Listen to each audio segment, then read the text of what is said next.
WWIII, Trump rips up treaty which could herald return of nuclear missiles to Europe. Nuclear missiles could be stationed in Europe for the first time since the Cold War after the U.S. announced it would tear up a landmark treaty. Washington today revealed it would quit the Intermediate Range Nuclear Forces Treaty, INF, a day earlier than planned, once again raising the specter of nuclear-tipped missiles deployed on European soil. The withdrawal comes just days after it emerged the U.S. has begun developing low-yield, tactical nukes following concerns that its existing arsenal of warheads are too big to use. The 1987 INF was designed to avert nuclear war between the U.S. and Soviet Union by banning the development, testing or deployment of certain types of short and intermediate-range missiles. Washington and NATO say Russia has been flouting the treaty with its new Novator 9 M729 missile, but Moscow insists the weapon is not covered by those banned under the accord. Last-ditch talks in Beijing yesterday aimed at salvaging the INF failed to reach a breakthrough, with Russia accusing the U.S. of using the 9 M729 as a false pretext to quit the pact and develop new weapons of its own. Announcing the U.S. was suspending compliance with the deal and starting the clock on a 180-day exit notice, Secretary of State Mike Pompeo demanded that Moscow destroy its 9 M729 missiles. He said, if Russia does not return to full and verifiable compliance with the treaty within this 6-month period by verifiably destroying its INF-violating missiles, their launchers, and associated equipment, the treaty will terminate. But despite not formally leaving the INF for 6 months, Washington's suspension of the treaty means it is now free to start developing new missiles of its own, raising the prospect they could be deployed in Europe. Following yesterday's failed talks, U.S. Undersecretary of State for Arms Control and International Security Andrea Thompson said, "We are then also able to conduct the research and development and work on the systems we haven't been able to use because we've been in compliance with the treaty." Come February 2nd, this weekend, if the Department of Defense chooses to do that, they'll be able to do that.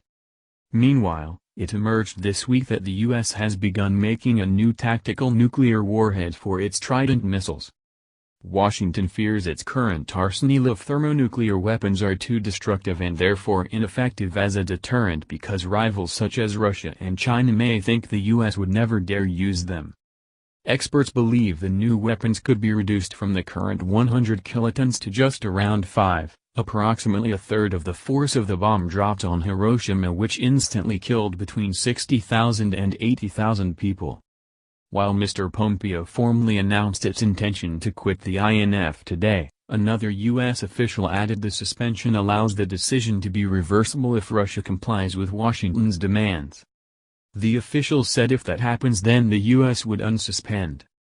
Russia has hit back at America's accusations over the Novator 9 M729, dubbed the SSC-8 by NATO, insisting its range means it is not covered by the treaty. Moscow has in turn accused President Trump of creating a false pretext in order to carry out his personal desire to pull out of the accord.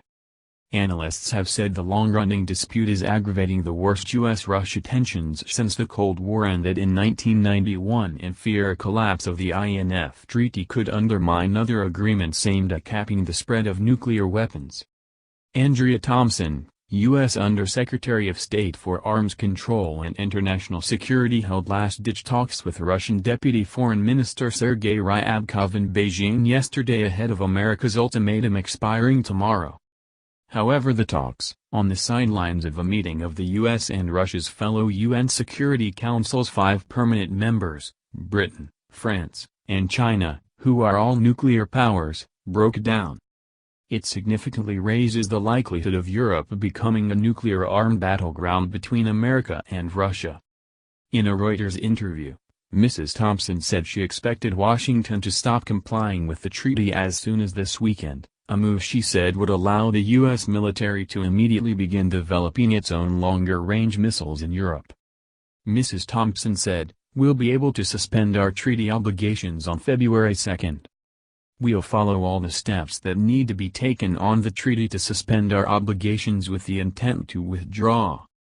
We are then also able to conduct the R&D and work on the systems we haven't been able to use because we've been in compliance with the treaty. Come February 2nd, this weekend, if the Department of Defense chooses to do that, they'll be able to do that. The former colonel added Washington remained open to further talks with Moscow about the treaty.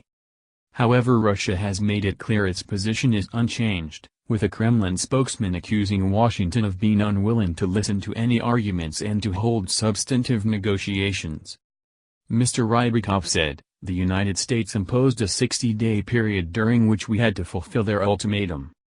I conclude that the United States was not expecting any decision and all this was a game made to cover their domestic decision to withdraw from the INF Treaty."